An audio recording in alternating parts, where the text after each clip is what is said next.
ગિરિમથકના સાપુતારાની ખૂબસૂરત વાદીઓમાં રાજભક્તિના ગગનભેદી નારાઓ સાથે જોમ જુસ્સાપૂર્વક તિરંગા યાત્રા યોજાઈ હતી।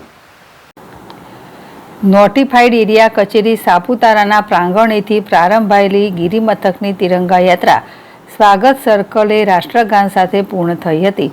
આ યાત્રાનો પ્રારંભ કરાવતા ડાંગ કલેક્ટર શાલિની દુહાન સહિતના પ્રશાસનિક અધિકારીઓ, હોટલ ઓનર્સ એસોસિએશનના પ્રતિનિધિઓ, શાળા મહાશાળાના બાળકો, સાપુતારાના સહેલાણીઓ અને ગિરિમથકના નિવાસીઓ ઉત્સાહભેર જોડાયા હતા।